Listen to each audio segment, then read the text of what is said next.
Hello, my name is Nakang Lilian Sebit. I'm a student at Makerere University, and today I want to talk about forced migration, the types of forced migration, the key drivers, and as well look into how the UN migration, that is IOM, together with UNHCR, respond to issues related to forced migrations in South Sudan.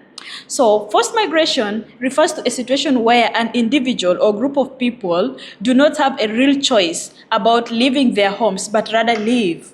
Their safety for survival, their basic rights have been threatened, and this pushes them to flee.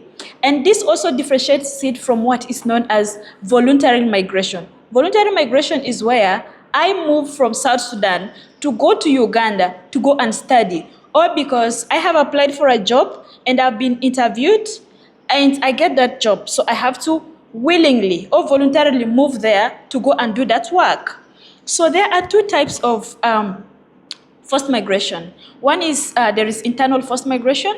Internal forced migration is where people within the country go to other locations within the country also for safety. For example, somebody comes from Western Equatoria, part of South Sudan, and moves to Central Equatoria, part of South Sudan, for safety, or because their lives have been threatened in that location. So they come in form of IDPs, that is the internally displaced persons or internally displaced people.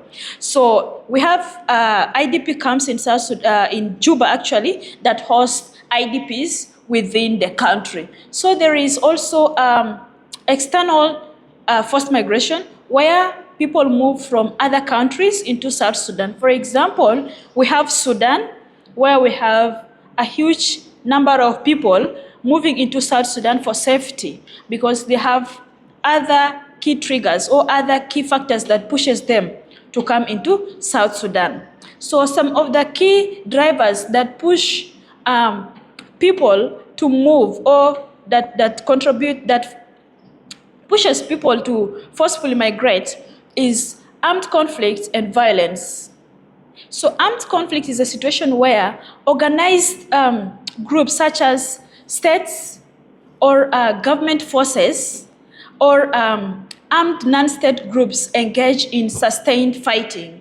And meanwhile, violence is an intentional use of physical power or physical forces that creates harm into somebody. So conflict creates a situation where staying becomes very difficult for people because of its negative effects. For example, killing, where people lose lives, people lose their beloved ones, and then destruction of homes, where people's properties are being damaged, farms are being damaged, people have no food to eat.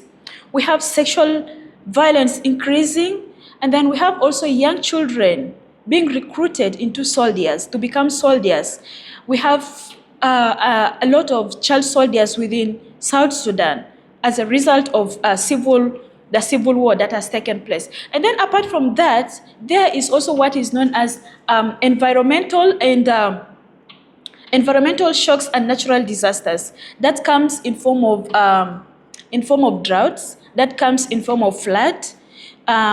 Flood causes a situation whereby a human being cannot stay or a human being cannot live there because the water level rises, farms are being submerged, houses, homes, or shelters are being covered by water, and people have no land to live in, but rather to move to other locations to seek for dry land. And in South Sudan, for example, we have in Bentiu, where the water level rises up, schools are being submerged by water, offices for the government are being submerged by water, and communities, houses are being submerged, and they have nowhere to go, but rather to seek for dry lands to survive. I was interacting with one of the victims who was explaining to me that in the process of them crossing or in the process of them looking for a dry land, they cross through this flood water, which is very dirty, and it causes their skin to get rashes. And because they do the clean water, the boreholes that they have are also being covered by this flood water. They also drink this dirty flood water, which causes a problem to their stomach, and their health is at risk. So IOM and UNHCR are one of the some of the agencies that also respond to migration, to forced migration related issues within South Sudan.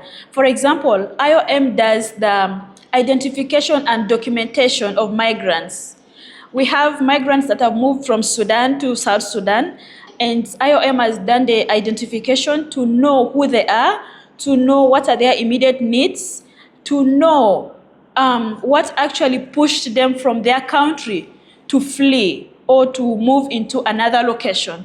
So after doing that, they're able to identify which life-saving interventions can be provided to the migrants.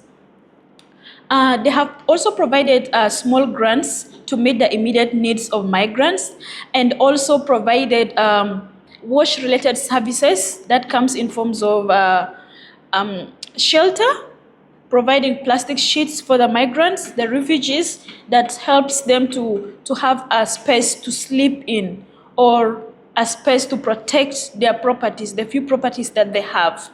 So as well, they do not provide these services only to the migrants, but they provide services that also benefit the host community. Because imagine a huge number of people coming from another location to a smaller location that only has one borehole, that only has 3 classrooms. This definitely will bring another conflict between the host community and the migrants, or even the refugees themselves. So as a result of that, they expand the boreholes, they expand the classrooms to accommodate both the host community and the migrants.